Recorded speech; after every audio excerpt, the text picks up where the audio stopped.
이제 새로운 단어 운동량과 충격량을 나갈 거야. 그럼 운동량이란 건 뭐냐? 그러면 말 그대로 운동하는 정도를 양으로 나타내는 것을 우리가 운동량 이렇게 불러.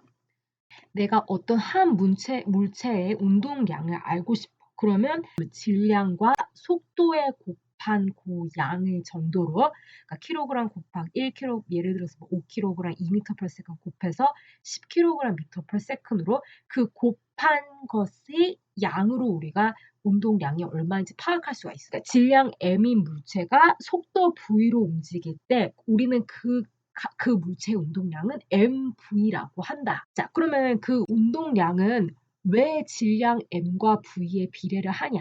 이렇게 질문할 수가 있겠지.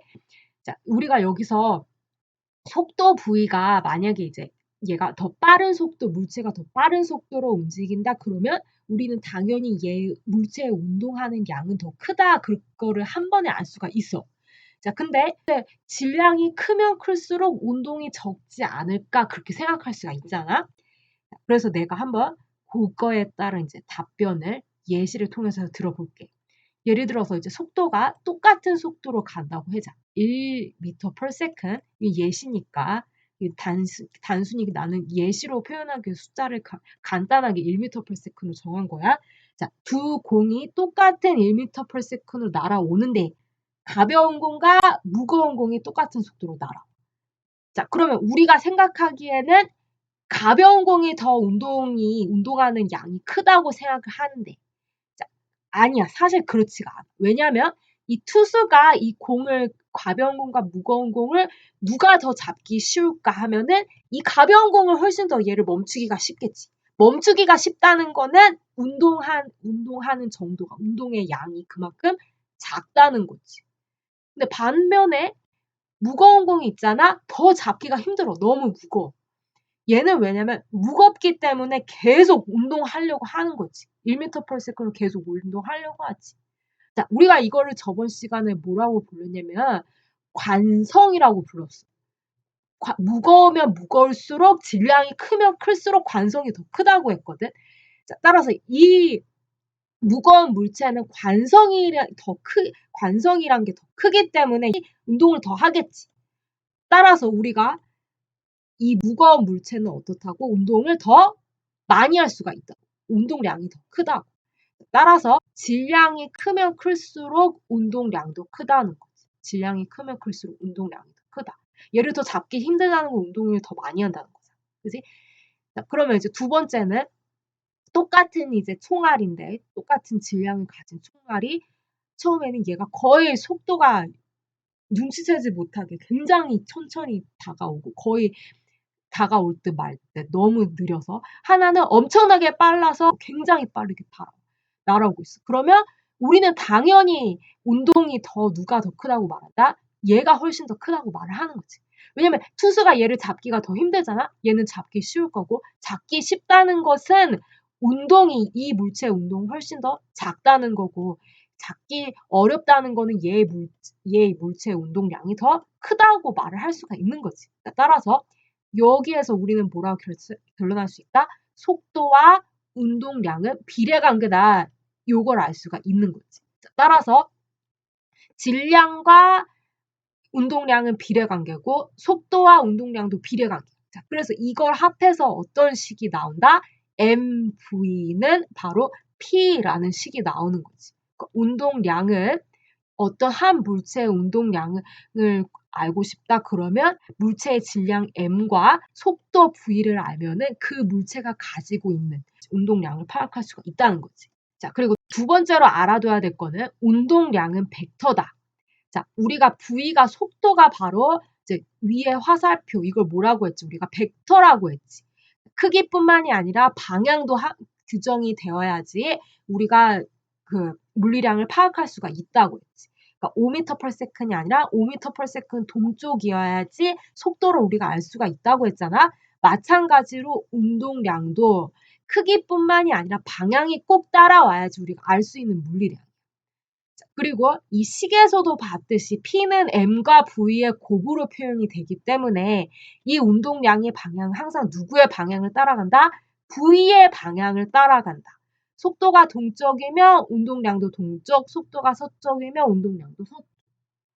자, 그래서 우리가 알아둬야 될 거는 운동량이 변한다 그러면은 그건 운동량의 크기만 변하는 거를 말을 하는 게 아니라, 그러니까 예를 들어서 이제 얘가 운동량이 1kg m/s이라고 해봐.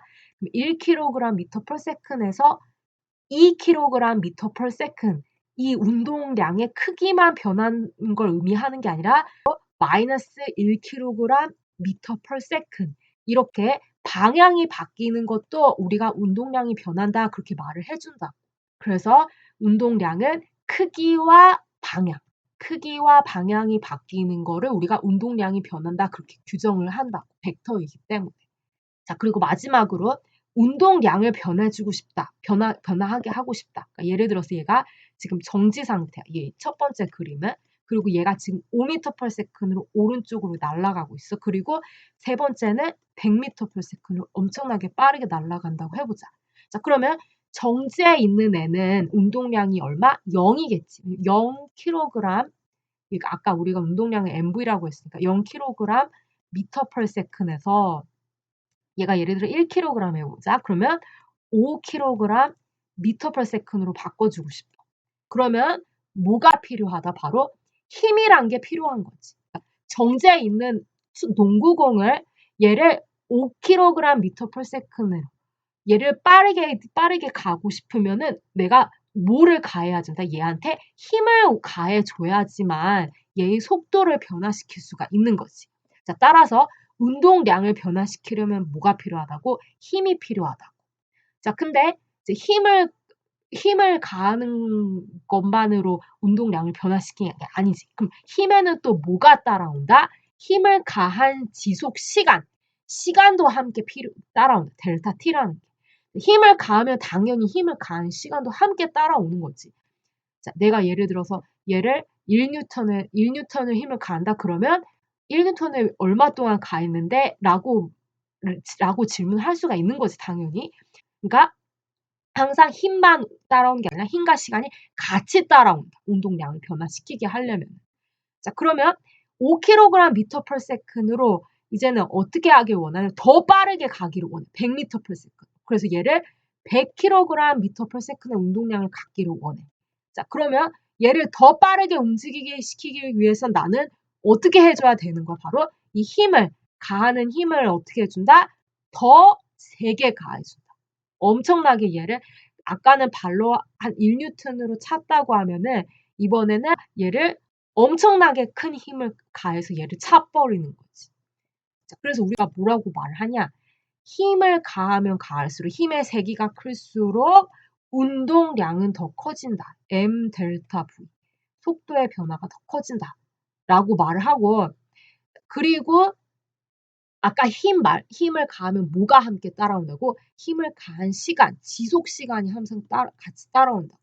그래서 힘을 가하는 것뿐만이 아니라 힘을 가한 시간을 더 늘리잖아. 그러면은 속도의 변화가 어떻게 된다? 더 빨라지는 거지. 자, 그래서 이렇게 우리가 결론을 지을 수가 있어. 힘을 가하면 운동의 속도를 변화시키게 한다. 힘을 더 많이 가하면 속도를 더 많이 변하게 시키게 한다. 자, 일정한 힘을 가지고 지속 시간을 오래 동안 가한다. 그러면 속도를 더 많이 변하게 시킨다라고 말을 해줘. 자, 그런 의미로 우리는 이제 힘을 앞으로 뭐라고 부를 거냐? 그러면 충격력이라고 부를 거야. 얘한테 충격력을 가해야지만 얘 운동을 시킬 수가 있는 거지. 속도를 변화시키게 할 수 있는 거지. 그리고 이 델타 T는 뭐라고 부를 거냐? 충격을 가한 시간 이렇게 부를 거야. 그래서 우리가 이걸 뭐라고 부를 거냐면 충격량이라고 불러. 충격력과 충격 시간을 곱한 거를 충격을 가한 양이라고 불러. 그 충격의 양은 뭐와 같냐? 물체의 운동을 변화시킨 양과 같다라고 말을 해줘. 자, 이걸 우리가 이제 뭐라고 부르냐면 충격량, 운동량, 정리 이렇게 불러. 얘는 충격량, 얘는 운동량. 충격량, 운동량, 정리. 그래서 우리가 앞에서 이제 한 물체에 가하는 충격량은 F 충격력, 그 다음에 지속시간 델타 T는 뭐를 바뀌게 하냐? 그러면 질량 M을 가진 물체의 속도를 변화시킨다. 그래서 얘를 충격량, 그 다음에 얘를 운동량 해서 충격량, 운동량, 정리 이렇게 말을 했지. 자, 그래서 이번엔 이 식이 어떻게 성립이 되는지 한번 증명을 해볼게. 이제 나는 힘을 작용을 했어. 힘을 델타 T 시간 동안 작용을 했다. 자, 그러면 우리가 이제 얘를 우리가 뉴턴 제2법칙을 써서 F는 ma 이렇게 됐지. 이렇게 갈 때는 이제 뉴턴 제2법칙을 쓴다. 뉴턴 제2법칙. 그리고 남아있는 델타 T를 그대로 곱해서 이렇게 되지. 자, 그럼 우리가 배웠다시피 가속도라는 거는 바로 시간당 얼만큼의 속도가 변하냐 그걸 물어본다 했을 때 델타 T분의 델타 V 낮은 속도 빼기 처음 속도 이렇게 됐지. 자, 그래서 이제 얘 됐고 델타 T를 남아있는 델타 T를 똑같이 곱해준다. 그러면 이제 얘는 이제 없어지고 뭐만 남냐? 그러면 MVF 그 다음에 마이너스 MVI 이렇게 되지. 따라서 얘는 어떻게 된다? M 델타 V 이 식이 완성이 된다. 자, 그래서 우리가 지금 F 델타 T는 M 델타 V라는 결론을 했는데, 자, 누구를 해서 그렇게 됐다고? 바로 뉴턴 제2법칙을 써서 이렇게 나왔다고. 자, 그러니까 우리가 이 충격량, 운동량의 정리 있잖아. 자, 얘는 사실 무슨 이론이랑 똑같다는 걸 알 수가 있는 거야. 아, 뉴턴 제2법칙 이론이랑 똑같네. 그걸 알 수가 있는 거지. 자, 어쨌든 이제 F 델타 T는 M 델타 V라는 게 이제 뉴턴 제2법칙을 써서 증명이 됐는데, 자, 그러면 F는 단위가 뉴턴, 그 다음에 이제 델타 T는 단위를 어떤 걸 쓸 거냐면 세컨드, 초 단위를 쓸 거야.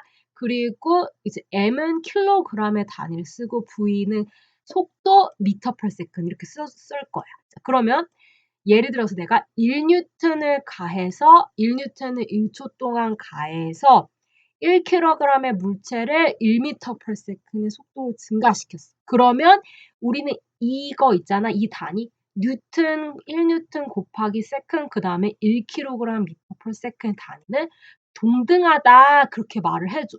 그래서 내가 2뉴턴 세컨은 2kg m per second이랑 같다고 말을 할 수가 있고 서로 단위는 어떻다고? 동등하다. 이 단위는 이 단위. 만약 이 단위가 나오면 우리가 얘를 충격량의 단위라고 말할 수가 있는 거고 이 단위가 나오면 운동량의 단위라고 할 수가 있는 거야. 왜? 같으니까. 자, 그래서 내가 힘 F를 가해서 델타 T 동안 F를 가한 충격량은 질량 M인 물체의 델타 V만큼의 속도로 변화시킬 수 있다는 거지. 자, 그러면 이제 우리가 이 식을 앞으로 이제 계속 쓸 건데, 자, 근데 이제 주의할 게 있어. 자, 우리가 사실 이 F 델타 T 요거를 이제 쓸 때 우리는 F가 항상 일정하다고 가정하는데 사실 우리가 FT 그래프를 이렇게 플롯해서 보잖아. 시간당 이거 1초, 2초, 3초 이렇게 F를 보면은 얘가 사실은 일정한 힘이 작용하는 게 아니야. 운동 내내. 자, 예를 들어서 발로 내가 이 공을 차지. 그럼 발로 얘를 힘을 가해서 공을 찰 때 처음에는 이 공에 굉장히 힘이 약해. 그러니까 서서히 얘를 0뉴턴에서 출발하다가 그 다음에 내가 얘를 공을 푸시를 해서 깊이 움푹 팔 때까지 들어갈 때가 바로 내가 최고로 힘을 가하고 그 다음에 이제 발을 서서히 뺄 때는 그때는 이제 그 이후로는 그 충격력이 계속 작아지다가 이제 완전히 발을 뺐을 때는 그때는 0뉴턴까지 도달을 하는 거지. 자, 그래서 충격을 가할 때 이제 조심을 해야 될 게 바로 뭐냐면 얘는 항상 시간을 따라 보면 항상 일정한 힘이 작용한 게 아니다. 서서히 증가했다가 이제 맥시멈 정점에 도달했다가 그 다음에 서서히 힘이 작아진다는 거야.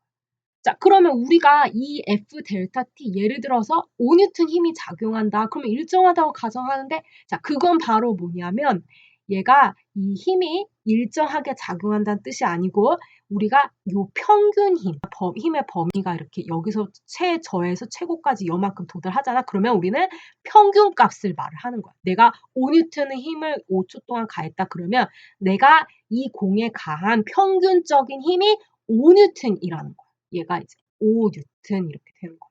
이 얘는 이제 우리가 그래서 항상 쓸 때 F average 평균 충격력 혹은 이렇게도 말을 하기에 여기다 바 긋고 발 F 이렇게. 자, 그럼 이 평균 힘 값을 대략 어디서 갖고 오냐? 그러면 얘 F 델타 T가 요 넓이가 우리가 뭐라고 했냐면 충격량이라고 했지. 그러면 이 넓이와 같은 직사각형을 이렇게 그어서 이 직사각형의 넓이를 그었을 때 그때 같아지는 그 힘의 대략적인 힘의 값을 우리가 평균 힘, 평균 충격력 이렇게 부르는 거예요. 자, 그래서 항상 이 공식을 쓸 때 충격량, 운동량 정리 이 공식을 쓸 때 항상 얘는 평균 힘을 말을 한다. 이거를 말을 한다. 항상 힘은 일정하게 운동 내내 작용하는 게 아니다. 또 하나 우리가 알고 있어야 할 건 뭐냐면 우리가 힘을 가해서 물체의 속도를 변화시키는데 근데 그 힘을 가할 때가 이제 세 가지 경우가 있어.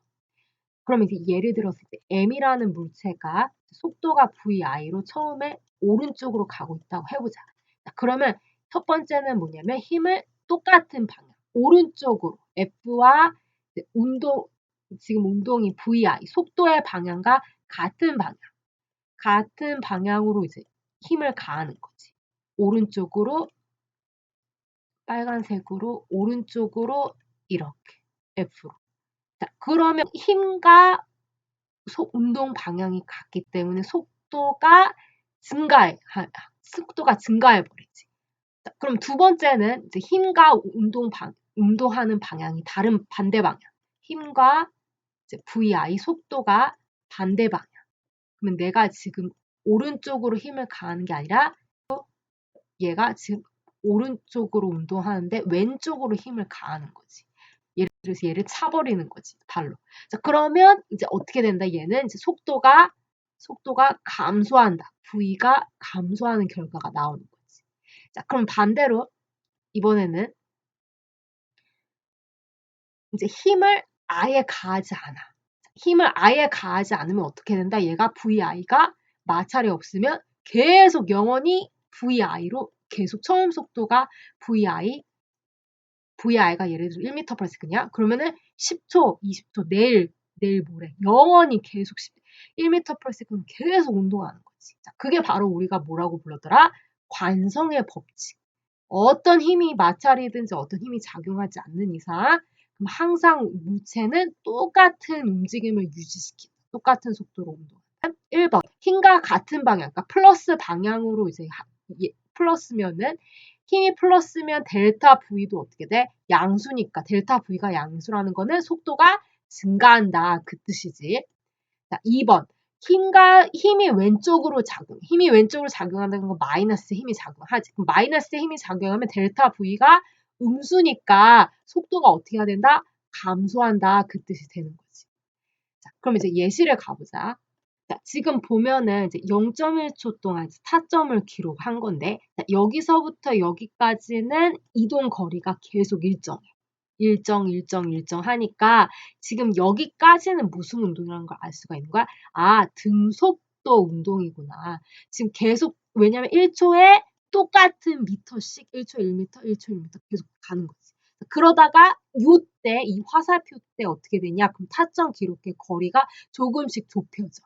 자, 1초 그 말은 0.1초당 갈 수 있는 거리가 어떻게 된다? 줄어든다. 그건 델타 T분의 델타 X 얘가 줄어들어. 자, 그러면 얘가 뭐였지? 속도니까 속도가 줄어드는 운동을 하는 거지. 이 화살표 이후부터. 자, 그러면 아까 우리가 말했듯이 속도가 줄어드는 거는 힘과 운동이 어쩔 때 생긴다고? 운동이 반대 방향일 때. 그러니까 얘가 지금 오른쪽으로 이동하고 있는데 이때 바로 힘이 반대 방향, 왼쪽으로 작용하네. 그래서 얘가 속도가 줄어드는구나. 그렇게 파악이 되는 거지. 자, 그러면 얘가 지금 힘을 800N을 0.9초 동안 받았다고 충격력이랑 충격 시간이 주어졌어. 그러면 우리는 충격량을 구할 수가 있어. 근데 여기서 조심해야 될 거는 얘가 지금 속도가 어떻게 됐다고? 줄어들고 힘이 반대 방향. 자, 따라서 우리는 답을 어떻게 써야 되냐? 그럼 마이너스, 음수로 써줘야 돼. 음수로. 마이너스 F 델타 T 이렇게 써줘야 돼. 자, 따라서 이제 얘를 곱하기 하면 마이너스 800N 그 다음에 곱하기 0.9초 하면 0.9세컨드 그러면 720N세컨드 이렇게 나오지. 근데 여기다가 뭐 붙이라고? 마이너스 붙이라고. 따라서 얘는 충격량은 바로 마이너스 720N세컨드 이렇게 됐어. 자, 그러면 충격량은 뭐랑 같다고? 충격을 가한 양은 운동량을 변화시킨 변화량과 똑같다고. 그게 우리가 이제 충격량, 운동량 정리라고 했으니까. 따라서 이제 운동량 변화 얼마냐? 그러면 마이너스 720 킬로그램 미터 per second 이렇게 되는 거지. 당연한 거지. 왜냐? 속도가 감소하니까 델타 V가 당연히 마이너스가 돼야 되잖아. 그래서 이거 당연한 결과라는 걸 파악할 수 있는 거야. 자, 그럼 이제 2번. 자, 지금 이제 케이스 A나 케이스 B나 지금 이제 벽에 부딪혀서 얘가 반대로 운동이 지금 나중 속도는 반대 방향으로 진행된다는 걸 알 수가 있어. 자, 그러면 우리가 항상 오른쪽을 플러스로 정의를 했고 마이너스는 왼쪽이라 정의를 했어. 따라서 VI 플러스 VF 마이너스. 자, 따라서 델타 V는 나중 속도 빼기 처음 속도는 이제 어떻게 뭐라는 걸 우리가 이제 가정할 수 있냐면 얘는 음수구나 속도가 줄어드네 그걸 알 수가 있는 거지. VF 마이너스고 VI는 플러스니까. 예를 들어서 마이너스 5 빼기 18 마이너스 15 마이너스 28 빼기 38 마이너스 58이니까. 따라서 둘 다 속도가 지금 속도가 감소하는 경우야. 그럼 속도가 감소하는 경우는 어떤 경우라고? 힘이 마이너스. 힘이 반대 방향으로 작용하는 거야. 따라서 공이 벽에 충돌하잖아. 그러면 벽이 공에게 가하는 충격력이 이쪽 방향에 작용한다. F가 지금 왼쪽 방향. 얘도 F가 지금 왼쪽 방향에 작용한다. F 이렇게. 자, 그래서 문제를 보면 가장 큰 속도 변화는 당연히 케이스 B지. 얘는 아까 VF-VI, VF- 아까 VI 계산해서 얘가 마이너스 58이고 얘는 마이너스 15니까. 자, 그 다음 가장 큰 운동량의 변화는 자, 지금 내가 여기 질량을 내가 안 적었는데 사실 이거 질량 똑같은 거야, 지금. 이제 무게 다 이게 똑같은 물체라서 똑같은 거야. 자, 따라서 운동량 변화는 그럼 누가 더 큰 거야? 바로 B가 더 큰 거지. 자, 그 다음에 가장 큰 충격량은 자, 우리가 이제 얘가 이제 M 델타 V가 F 델타 T였잖아. 자, 따라서 M 델타 V가 큰 거일수록 F 델타 T가 큰 거지. 자, 그러니까 운동량의 변화 B가 더 크기 때문에 충격량의 변화도 B가 더 큰 거지. 얘는 동등한 관계니까. 자, 근데 여기서 이제 한 가지 짚고 넘어갈 게 뭐냐면 얘가 이제 둘 다 A나 B나 지금 음수지. 자, 그러면 우리가 이 F는 마이너스지. 그럼 예를 들면 얘가 마이너스 10N의 힘을 가할 수가 있고 예를 들어서 마이너스 5N의 힘을 가했다고 해보자. 그러면 가장 큰 충격량은 이렇게 물어봤을 때 우리는 A라고 대답할 수 있어. 왜냐면 마이너스 5N이 마이너스 10보다 더 크니까. 숫자로 따졌을 때 얘가 더 크잖아. 자, 근데 여기서 묻고 있는 거는 우리가 마이너스는 항상 뭐라고 했더라? 얘 F 델타 T F는 벡터라고 했지. 충격량은 벡터, 운동량이 벡터. 따라서 이 F는 마이너스는 작다를 의미하는 게 아니라 뭐를 나타내고 방향을 나타낸다. 따라서 이 두 개를 크기를 비교하면 누가 더 큰 거야? 케이스 B가 더 큰 거지. 자, 항상 벡터 이제 누가 더 크냐 벡터에서 물을 때 항상 절대값으로 비교를 하라고. 15 이렇게. 그 다음에 3번을 보자. 자, 얘는 지금 빈칸을 채워 넣는 건데, 이제 얘는 이제, 예를 들어서 얘가 이제 질량과 속도 변화가 나타나면은 운동량의 변화를 구할 수가 있고요. 그 운동량의 변화는 충격량과 같기 때문에 얘도 구할 수 있고, 그 다음에 그걸 통해서 이제 힘 곱하기 시간이니까 나누기 시간에서 힘 구할 수 있는 거지. 얘도 마찬가지로 운동량의 변화가 나왔기 때문에 얘 다 구할 수 있는 거지. 얘는 이제 힘 시간이 주어졌기 때문에 얘 곱해서 충격량 구하면 운동량 변화 다 구할 수 있는 거지. 자, 그러면 첫 번째 이제 1번부터 보면은 질량 곱하기 속도 변화 델타 V m 델타 V는 운동량 변화 마이너스 40 되고, 그 다음에 얘가 충격량이랑 같기 때문에 마이너스 40. 그 다음에 시간 주어졌으니까 힘 곱하기 시간이 얘가 나오니까 여기서 나누기 하면 되지. 그래서 40에서 0.01 나누면 40, 0 2개에서 4,000 되지. 자, 이거 조심할 거. 마이너스이기 때문에 힘도 마이너스 왼쪽 방향이다. 마이너스 방향이다. 자, 그 다음에 운동량의 변화가 나왔고 질량, 속도 변화. 그러면 운동량의 변화는 질량 곱하기 속도 변화랑 같으니까 마이너스 얘는 50 그래서 50 나누면 마이너스 4 이렇게 나오지. 그래서 속도 변화가 마이너스 4m/s 감소한 거지. 자, 그 다음에 얘가 이제 순경량이랑 같으니까 마이너스 200. 얘도 마찬가지로 곱하기는 이니까 얘 나누기 해서 200, 00 해서 2만 뉴트 마이너스. 그럼 얘도 곱해서 마이너스 200. 자, 그 다음 운동량 변화 똑같고, 그 다음에 얘는 곱하기니까 얘는 이제 마이너스 4m/s 되지. 자, 그럼 여기서 이제 결론이 뭐냐면, 자, 잘 보면은 지금 얘는 이제 이 1번과 2번을 잘 비교하면은 충격 시간은 같아. 근데 뭐만 바뀌었냐? 그러면 충격력이 지금 얘가 마이너스 4천에서 2만을 가면 얘가 5배를 곱해야 되지. 그러니까 힘이 5배 증가하니까 충격력량도 지금 5배 증가하고, 마찬가지로 운동량의 변화, 운동량도 지금 5배 증가하고, 그 다음에 질량이 5배 증가된 거지.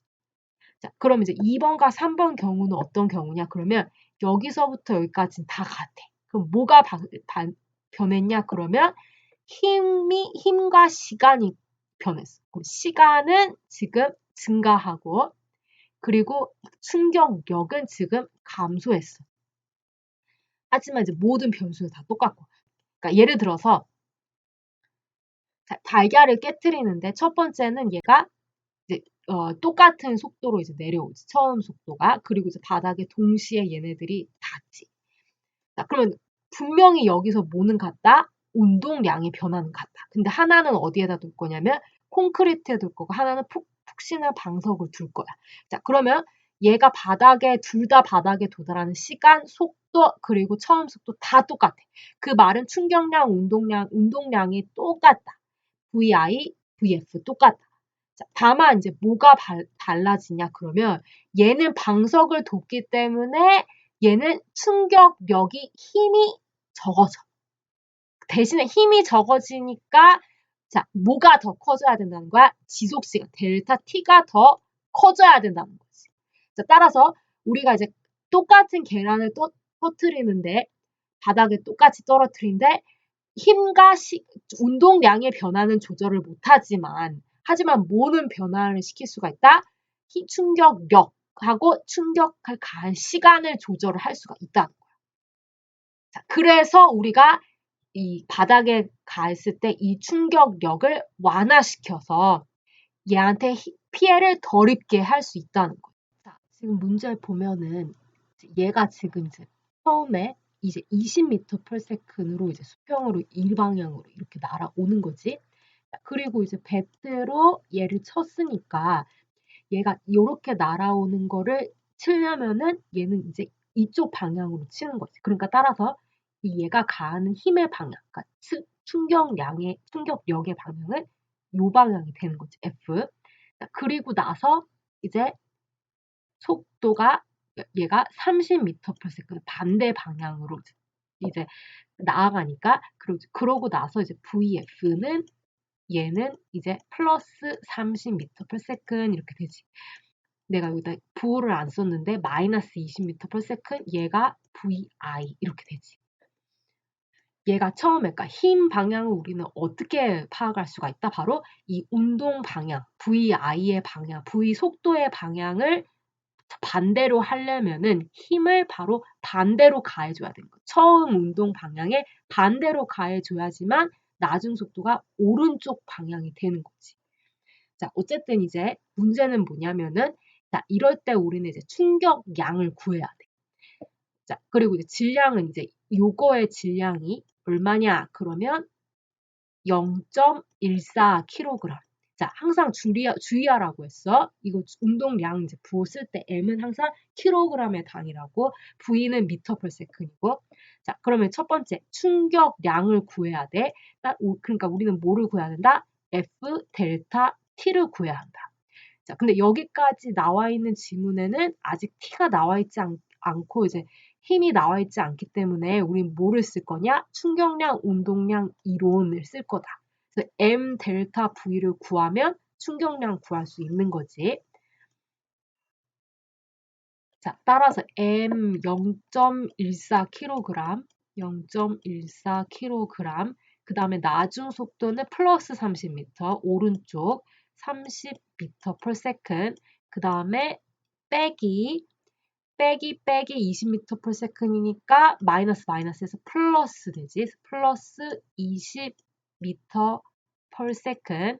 그래서 괄호 닫고. 자, 해서 이제 0.14kg에 50m/s만 곱해주면 되지. 자, 그래서 하면 얼마 나오냐? 그러면 70, 그 다음에 얘가 700에다가 0 두 개 하니까 7kg m/s 이렇게 나오지. 자, 얘가 뭐라고?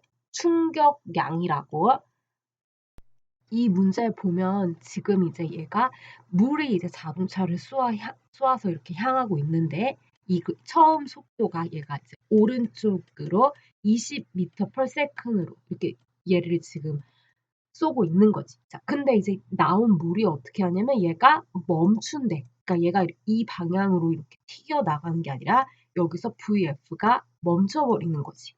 자, 그러면 우리가 앞에서 했듯이 얘가 지금 속도가 오른쪽으로 진행하다가 왼쪽으로 이제 가는 거는 누구 때문에 이제 가능한 거다? 바로 이 힘이란 게 자동차 이 측면에서 여기 이 측면에서 자동차가 이 물에게 가하는 왼쪽으로 가하는 힘이 있기 때문에 얘가 멈추거나 아니면 왼쪽으로 튕겨 나갈 수 있다는 거지. 그래서 이 힘이 지금 자동차가 물에게 작용하는 힘이 바로 왼쪽이다. 그러니까 마이너스다. 자, 그러면 이 힘은 어떻게 구한다? 그러면 우리가 그거 운동량, 충격량 정리해서 F 델타 T 지속시간, 충돌하는 지속시간은 누구의 속도를 변하게 시킨다? 물의 M물, 그 다음에 델타 V물. 물의 속도를 변하게 하기니까 M물, 델타 V물 이렇게 되는 거지, 식이. 자, 그러면 나는 이제 이 힘이 얼마만큼의 힘을 가해야지만 이 물을 정지시킬 수 있나 그걸 알아보고 싶어. 그러니까 뭐로 나눠준다? 델타 T 지속시간으로 나눠준다. 충돌 지속시간. 그러면 우리가 이걸 어떻게 구하냐 하면 다시 문제로 가면 자, 문제에서 지금 자동차의 물의 질량이 나누기 시간 해서 요 비율이 나왔지. 그러니까 요게 이제 주어진 거지. M 나누기 델타 T가. 따라서 그대로 그냥 써주면 되지. 1.5kg, 그 다음에 1초. 이렇게. 자, 그리고 이제 속도가 주어졌어. 플러스 20m/s 처음 속도, 그 다음에 나중 속도 0. 따라서 나중 속도 0 빼기 처음 속도 20m/s. 자, 그래서 이제 계산만 하면 되지. 자, 그래서 얼마 나오냐? 그러면 마이너스 30N 나오지. 자, 따라서 얘가 말해주는 게 바로 뭐냐면 이 자동차가 물에 요렇게 표면에 얘네들이 만날 때, 그러니까 충돌을 할 때, 이 자동차가 물에 30N의 힘을 왼쪽으로 가했기 때문에 이 물은 바로 이 20m/s 오른쪽으로 나가다가 정지해버리는 거지. 자, 그래서 자, 이제 마이너스 30N이라는 거 알았는데, 자, 근데 이제 조심해야 될 거는 바로 문제에서 지금 물이 자동차에 작용하는 힘을 물어본 거야. 자, 얘는 뭐라고? F자는 얘는 이제 F자는 바로 자동차가 물에게 작용하는 힘이라고. 마이너스 30N. 근데 지금 얘는 거꾸로 물어본 거지. 물이 자동차에 작용하는 힘을 물어본 거지. 자, 그러면 어떻게 푸냐? 그러면 F 자동차는 이미 이제 우리가 마이너스 30N이라는 거 알았어. 자, 그러면 우리가 이 측면에 부딪힐 때, 충돌을 할 때, 자동차가 물에게 작용하는 힘이 있지만 그 동시에 뭐가 있다고 배웠다? 뉴턴 제3법칙에 의해서 물도 자동차에게 가하는 힘이 있다는 걸 배웠지. 그러니까 자동차가 물을 밀어. 그럼 물도 자동차를 어떻게 한다? 미는 힘이 작용한다. 걔네 둘은 어떻다? 항상 크기 갖고 방향 반대다. 따라서 크기 갖고 방향 반대이므로 이 마이너스 30N에서 얼마가 된다? 플러스 30N 이렇게 된다. 얘가 이제 묻고 있는 물이 자동차에 가하는 힘이 되는 거지. 그래서 F 물 이렇게 되고 얘는 뭐다? F 자 이렇게 되는 거다. 자, 따라서 이 둘은 뉴턴 제3법칙에 의해서 크기 갖고 방향 반대. 그래서 F 작용력은 항상 마이너스 F 반작용 이렇게 되지. 자, 그래서 이제 한 번만 더 정리를 하고 그 다음에 이제 넘어갈게. 자, 그래서 우리가 이제 첫 번째 한 게 뭐냐면 바로 이 자동차가 물에 작용하는 힘이 자동차가 물을 미는 힘 때문에 누구를 멈추게 한다고? M물 델타 V물. 물의 속도를 변하게 시킨다. 그랬어. 얘를 우리가 작용력 이렇게 본다면은 그러면 그와 동시에 또 뭐가 존재한다? 바로 반작용력이 존재하는 거지. 그거의 작용력에 반해서 또 반대로 미는 반작용력이 존재하지. 그 반작용력이 누구냐? 그러면 F물이란 게 존재한다는 거지. 자동차가 물에 가하는 힘, 물이 자동차에 가하는 힘, F물. 그래서 물이 자동차에 가하는 힘은 그러면 누구를 속도를 변하게 시킬까? 바로 자동차의 속도를 변하게 시키는 거예요. 그래서 M자, 델타 V 자. 자, 얘가 누구라고? 이 작용력에 반대해서 작용했기 때문에 반작용력 이렇게 부른다고. 자, 얘네 둘은 뉴턴 제3법칙에 의해서 어떻다? 크기 갖고 방향 반대다. 따라서 이제 얘가 아까 우리가 이제 계산한 게 F 자동차가 30N이었어. 이 자동차가 물에 가하는 힘이 마이너스 30N이지. 왼쪽에 작용하니까. 따라서 물이 자동차에 작용하는 플러스 30N 이렇게 됩니다. 마이너스 30N 그 다음에 플러스 30N. 그래서 답은 바로 플러스 30N이다. 자, 이번에 물이 자동차에서 튕겨 나온대. 그러면 얘가 멈추지 않고 그 다음에 이쪽 왼쪽 방향으로 나가는 거지. 예를 들어서 마지막 속도는 왼쪽 방향 마이너스 방향으로 마이너스 5m/s 이런 경우가 있겠지. 자, 그때 물어보는 거는 자동차에 작용한 힘이 더 클까? 그러니까 우리가 아까 자동차에 작용한 힘이 30N이라고 했어. 그러면 30N보다 더 클까? 이렇게 물어보는 거지. 자, 그러면 여기 다시 식으로 와서 이제 자동차가 작용하는 힘이 물을 멈추게 하니까 우리는 이 식을 보는 거지. 자, 우리가 아까 말했듯이 30N을 작용해야지만 얘가 30N이었지만 이 델타 V가 마이너스 20m/s 이렇게 나온 거지. 자, 그러면 지금은 어떻게 한다는 거냐면 마이너스 20보다 더 속도 변화량을 더 크게 한다는 거지. 그러니까 마이너스 25m/s로 간다는 거야. 그러면 F 자동차도 어떻게 해야 된다? 얘가 커지니까 F 자동차도 비례해서 커져야 되는 거지. 따라서 작용한 힘은 더 커야 한다. 그렇게 되는 거지. 더 커야 한다. 더 커야지만 얘를 정지시키지 않고 왼쪽으로 쭉 튕겨 나갈 수 있게 만드는 거죠.